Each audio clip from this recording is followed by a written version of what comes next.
Halo, saya Kristodi Real Fernandra sebagai penyuluh. Halo, saya Lukman Zaidan Najmuddin sebagai penyuluh. Halo, saya Diana sebagai videographer. Halo, saya Putra Nabila sebagai keluarga. Halo, saya Akmaya Sofatulinsia sebagai keluarga. Saya Vanessa Isnaini sebagai keluarga. Dan kami dari kelompok 9.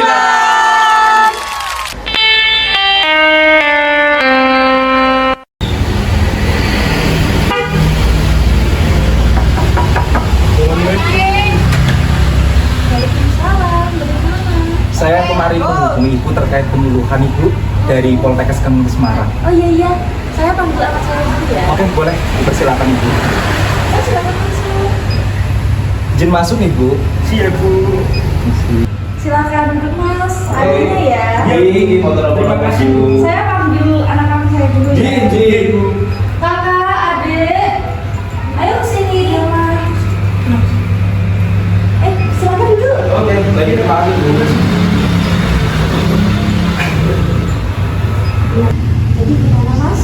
Jadi ini ya Bu, sebelumnya perkenalkan, saya Lukman Zaidan, ini rekan saya. Saya Kristodi. Nah, jadi tujuan kami di sini Bu untuk memberi edukasi terkait pencegahan kanker payudara yang kemarin sudah saya konfirmasi Ibu lewat WA. Oh iya. Jadi ini kami nanti mau minta waktunya kepada Ibu dan ini anak Ibu ya? Iya, ini anak saya yang pertama. Yang pertama. Ini adiknya. Cantik semua ya Bu? Alhamdulillah.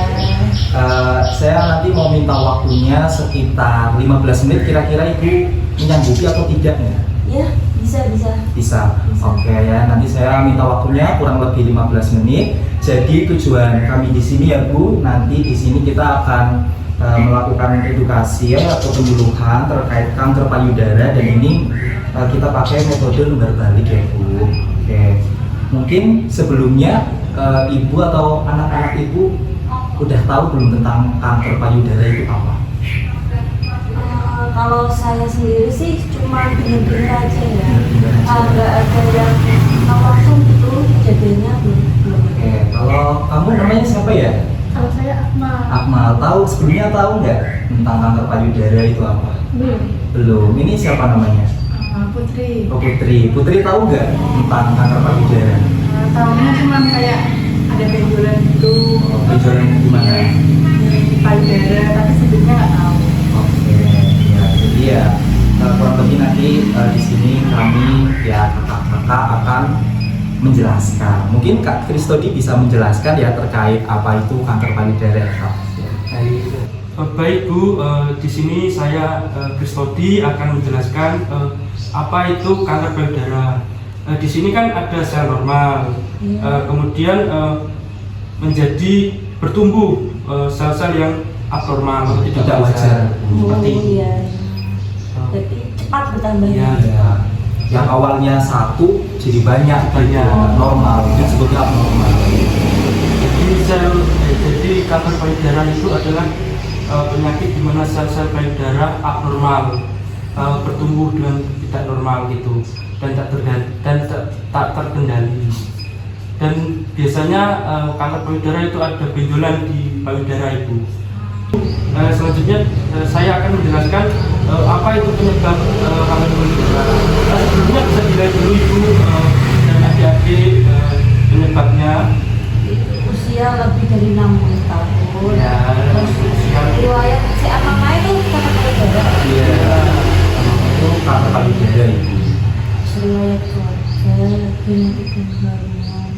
Usia menarsi itu apa? Usia menarsi itu usia Pertama kali menstruasi. Oh, jadi kalau itu kurang dari 12 tahun berarti bisa jadi penyebab kanker. Ya, ini hanya penyebab saja. Dan masih banyak lagi Ibu bisa dilihat ya Bu. Komunikasi, aktivitas, konsumsi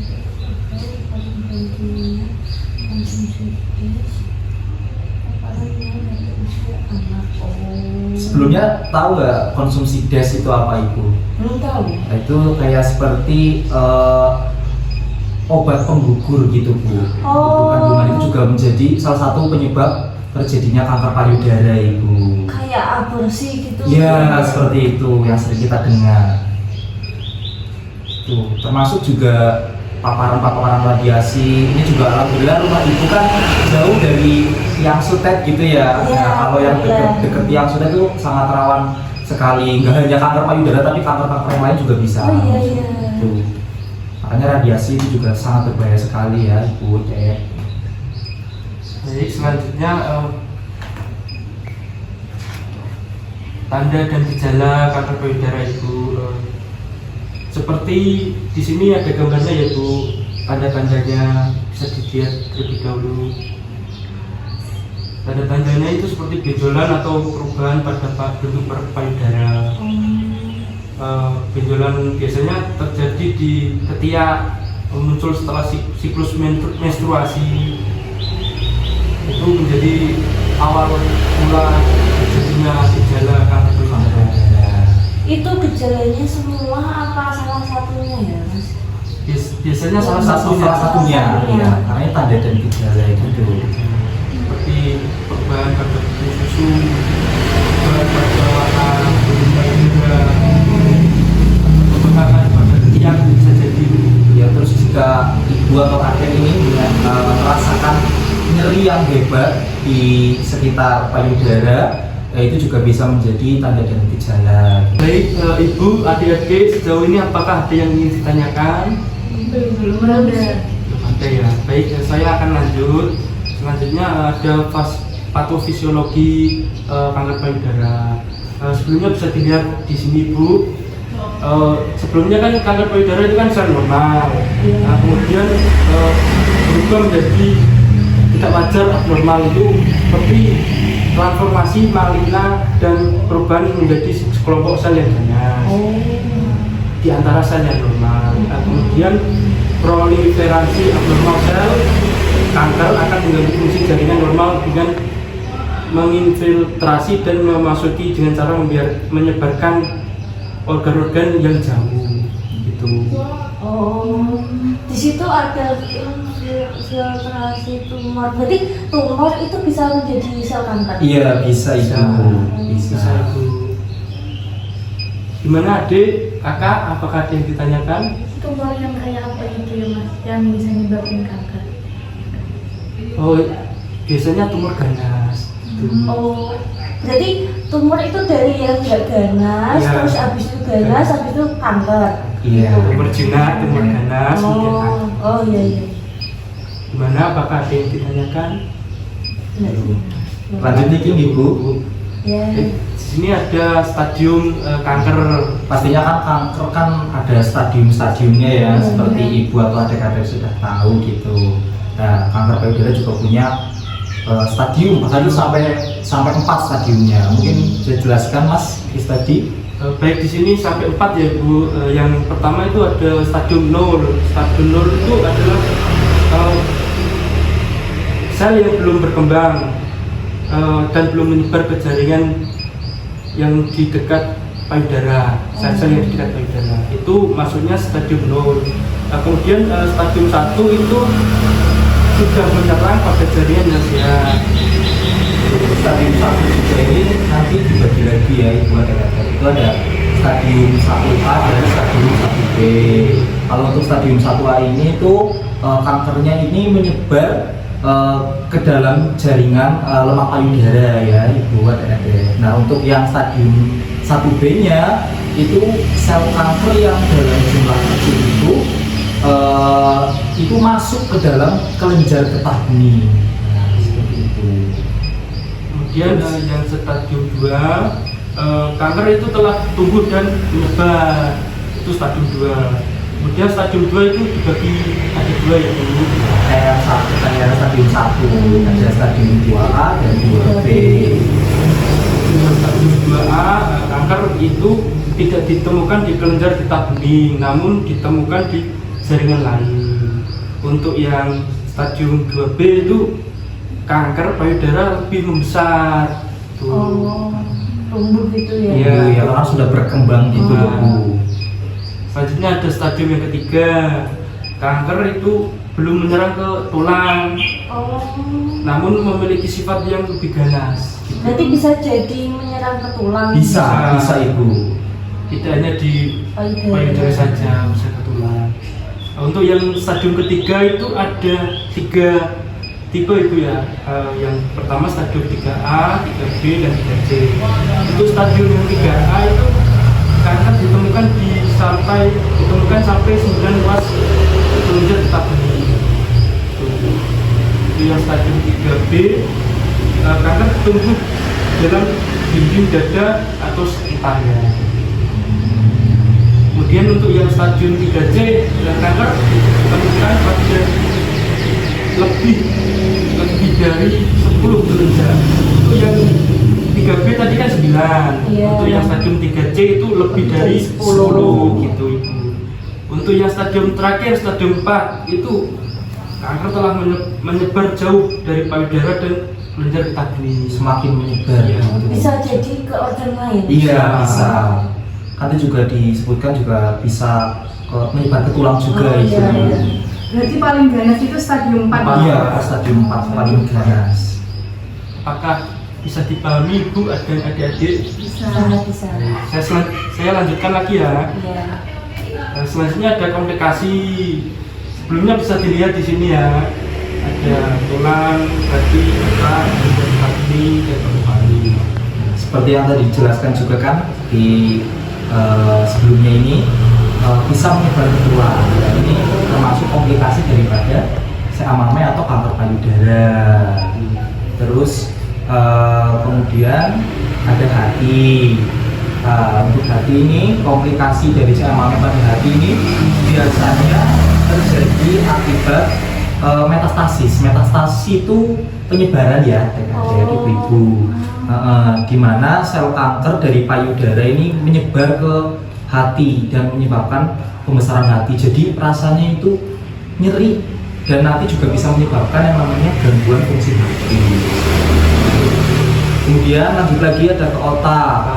Nah, kalau di otak ini itu biasanya penyebarannya itu menyebar ke jaringan yang ada di otak. Tuh. Gejalanya ini seperti sakit kepala, kemudian ada perubahan perilaku, kesulitan berkonsentrasi, kejang, dan bahkan juga bisa menyebabkan gangguan motorik. Itu untuk otak sendiri. Lanjut yaitu yang selanjutnya itu kelenjar getah bening. Nah, umumnya ini kelenjar getah bening merupakan area pertama yang biasanya ini terkena penyebaran kanker payudara. Jadi ini tepatnya ya Bu, kelenjar getah bening yang berada di bawah lengan. Oh, di ketiak Iya, itu ya? iya, itu kelenjar getah bening.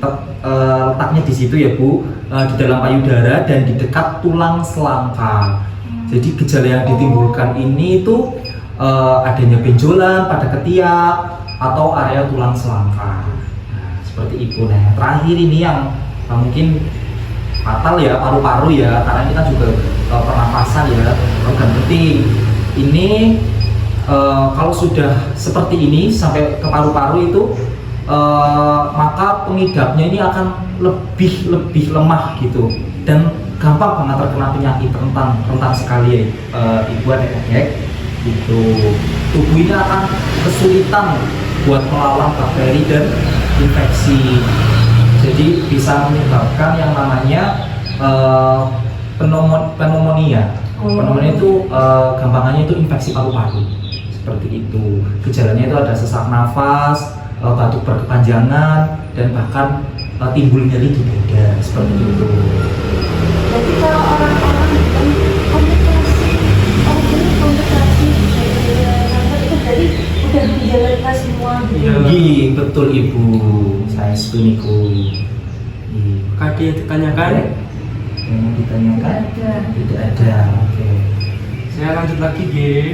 Monggo Mas Kristodi. Ini ada di sini sekali payudara. Ini ada di sini ya. Yang pertama itu ada kanker payudara non invasif. Kedua, kanker payudara invasif. Ketiga, kanker payudara dengan peradangan. Dan keempat, tumor pilodes payudara. Kelima, laki-laki pada payudara. Enam, kanker payudara pada laki-laki. Ya, jadi yang pertama ini kanker Non-invasif. payudara invasif itu ini ada apa ya Mas bahasanya ya, dua kategori. Ada karsinoma ductal in situ atau DCIS. Itu jadi kanker yang menyerang jaringan saluran susu. Ductus itu saluran susu. Baik, kalau itu tidak laki-laki bisa. Laki-laki juga bisa terkena yang namanya kanker payudara, cuma kan sangat sedikit. Lebih seringnya itu kan ke wanita ya. Iya. Untuk kanker payudara non invasif ini bisa disembuhkan jika terdeteksi sejak awal dan mendapat penanganan segera. Yang kalau yang non invasif itu maksudnya apa? Yang non invasif. Iya. Iya tadi itu yang tadi saya jelaskan Ibu, yang tadi karsinoma ductal in situ. Kayak tadi itu. Nah, kemudian ada kanker payudara invasif. Ini ada dua kategori juga, itu karsinoma ductal invasif. Kalau yang tadi di non invasif kan DCIS, ini IDC. Jadi awal mulanya itu dari mengganasnya sel kanker di saluran susu hingga menembus dinding saluran tersebut, lalu menyerang jaringan payudara yang lain seperti itu. Terus ini yang ketiga, kanker payudara dengan peradangan atau biasanya bahasa medisnya itu disebut juga dengan inflammatory breast cancer. Ini umumnya disertai tanda dan gejala pembekakan, terus kemerah-merahan, serta nyeri dan rasa hangat pada payudara seperti itu. Baik Ibu, saya lanjutkan ya. Iya. Kemudian selanjutnya ada penata laksanaan kanker payudara. Ada pembedahan bedah kuratif, ada kemoterapi, radiasi, dan terapi hormonal. Itu pokoknya Obat-obatan itu. ya Iya. bisa jadi obat-obatan. Dan selanjutnya ada pencegahan kanker payudara. Yang pertama, jaga berat badan ideal, makanan sehat, rajin olahraga, berhenti merokok, batasi minum alkohol, menyusui secara teratur, hindari paparan radiasi, dan pemeriksaan dini. Ada yang mau ditanyakan? Ada yang mau ditanyakan? Atau ada? Pemeriksaannya kayak gimana? Itu biasanya dilakukan rutin ya Bu, setiap 1 bulan sekali. Itu kalau kita itu Deteksi kanker menyebutnya payudara. itu sadari Ibu. Oh, sadari. Mungkin kalau Ibu pernah pasti Ibu punya Instagram atau sosial media ya Bu. Iya. Itu yang seperti cek mandiri payudaranya itu dipijat-pijat gitu loh Bu bahasanya itu. Nanti saya jelaskan di akhir, nanti ada sendiri. Oh, berarti bisa dilakukan sendiri Mas? Bisa, Bisa. dilakukan secara mandiri bisa. Bisa. Itu buat mencegah daripada kanker payudara. Baik, saya lanjutkan ya Ibu. Kemudian ada sadari, pemeriksaan payudara sendiri akan dijelaskan oleh rekan saya ya Bu. Oke, baik ya. Nah, untuk yang selanjutnya ini ya Bu, sadari periksa payudara sendiri. Jadi kita bisa melakukan ini itu secara mandiri per individu. Semua bisa melakukannya. Ini caranya sangat gampang sekali ya Bu. Mungkin saya bisa mempraktekkan ya Ibu. Yang pertama itu nanti pastikan dulu Ibu sebelum mengecek atau adek ini mau melakukan sadari itu ada cermin. Jadi kayak menghadap ke cermin, Mengaca gitu. iya ngaca. Ya, misal di kamar mandi atau di kamar, yang penting sendiri ya. Iya. Nah, itu. Oke, baik ya Ibu adik-adik, untuk pemeriksaan payudara secara mandiri ini langkah yang pertama itu nanti membuka bagian pakaian yang bagian atas ya Ibu. nanti berdiri di depan cermin dengan santai, rileks saja dengan memperhatikan daripada perubahan bentuk payudara, warna dan ukuran payudara. Ya, seperti itu. Kemudian yang kedua, ini nanti ulangi langkah yang pertama, tetapi dengan kedua tangan ini ke atas seperti ini, menghadap ke arah cermin dengan memperhatikan langkah-langkah yang tadi saya sebutkan di awal. Kemudian yang selanjutnya, langkah ketiga itu ulangi lagi langkah pertama, tetapi dengan posisi kedua tangan itu di samping pinggang. Tadi kan di atas. Yang kedua, yang ketiga nanti di samping pinggang. Ya, paham kan ya, Adek? Nah, kemudian yang selanjutnya ini nanti bisa gunakan 4 jari. Jadi keempat jari tangan kanan seperti ini ya Bu, rapat. Nah, nanti ini digunakan untuk apa? Digunakan untuk meraba payudara dengan gerakan ke atas ke bawah. Dimulai dari tepi yang paling kiri dan nanti dirasain tuh apakah ada perubahan, apa ada benjolan gitu. Caranya seperti ini ya Bu. Nah, misal seperti ini, ya seperti ini dari ke atas ke bawah, tepi paling kiri ya. Ini dari kirinya saya ya. Nah, seperti ini Bu. Diraba apakah ada benjolan atau tidak. Yang dada sebelah kanan, berarti kalau dari itu kan kiri ya. Nah, diraba juga dari tepi paling dekat ketiak ya, seperti itu. Pokoknya semuanya dirasakan gitu. Nah, kemudian yang kelima itu ini nanti berbaring di tempat tidur. Nanti itu letakkan bantal tipis di bawah bahu kiri ya, di bawah bahu kiri, dan lengan kiri ini direntangkan ke atas sejajar dengan tubuh. Seperti ini ya. Paham kan ya, Dek? Ibu? Ya, paham. Kemudian gunakan tangan kanan yang saling dirapatkan seperti tadi ya, seperti ini ya, untuk meraba payudara dengan gerakan memutar mulai dari tepi payudara hingga puting. Kalau tadi kan dari tepi-tepi saja ya. Kalau ini gerakan memutar dari tepi payudara hingga ke puting. Berarti seperti ini. Andai kata ini puting lah ya Bu. Nah, sampai ke puting. Nah, seperti ini. Dipahami ya. Kalau pakai kalau meriksa payudara sebelah kiri pakai tangan kanan. Kalau sebelah kanan pakai tangan kiri ya. Mohon maaf ya tadi saya belum menambahkan ya. Kemudian yang langkah kelima udah maksudkan ya, Adek, Ibu? Ya, sudah. Oke. Selanjutnya yaitu ulangi lagi langkah yang kelima tapi dengan posisi berdiri. Tadi kan tidur. Nah, sekarang ini berdiri. Oke, ya. Kemudian ini yang terakhir, ini kenakan kedua tangan kita. Kemudian secara lembut pijat payudara dari tepi hingga ke puting. Nah, ini bertujuan untuk mengetahui ada atau tidaknya cairan yang keluar. Jadi seperti ini ya Ibu adik-adik. Seperti apa ya? Apa ini bahasanya Mas? Emijit, iya. Tapi secara lembut gitu, untuk mengetahui adanya cairan yang keluar atau tidak, ya. Kanan dan kiri seperti itu. Ya. Gimana? Sudah paham tentang sadari ini? Sudah paham. Oke, ya.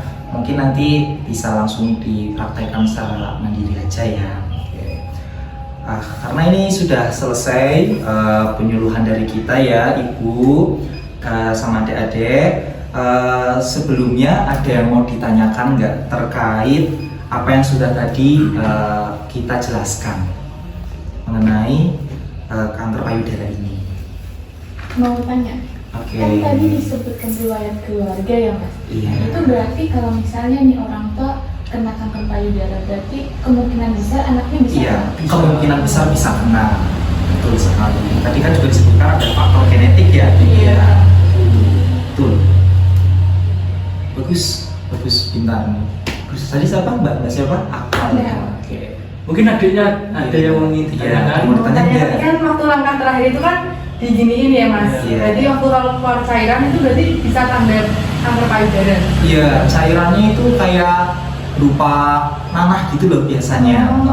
Ketika diginiin Iya, keluar. keluar cairan seperti nanah. Tahu nanah kan ya? Iya, tahu. Seperti itu. Mungkin dari ibu? Kalau saya nggak ada pertanyaan sih. Oke, Cukup. cukup ya bu. Oke. Ini anak-anakku pinter semua. Alhamdulillah. Oke, jika tidak ada pertanyaan lagi ya, ibu, adik-adik, terima kasih atas kesediaannya. Terima kasih. Pokoknya sehat selalu, jaga kesehatannya. Terus apa yang tadi saya sampaikan bisa dicerna dan dilakukan ya, seperti itu. Ya mungkin seperti itu ya Bu. Ada kata-kata terakhir nggak Mas Kristus? Tidak ada. Oke, baik, cukup ya. Kami pamit ya Dek, Ibu. Kalau ada salahnya mohon maaf ya. Oke, baik, terima kasih. Assalamualaikum warahmatullahi wabarakatuh. Waalaikumsalam. Terima kasih, Mas. Iya, sama-sama. Baik Ibu, izin keluar dan izin pamit ya Bu. Ya, terima kasih, Mas. Iya, sama-sama. Oke, makasih ya Dek.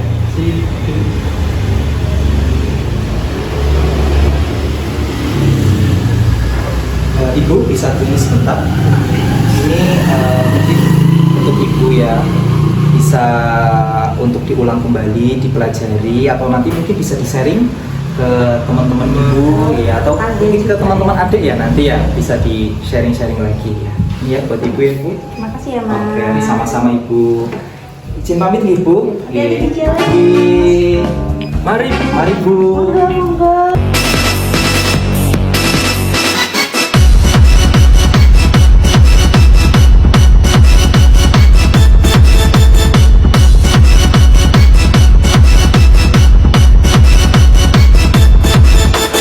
Oke teman-teman, terima kasih sudah menonton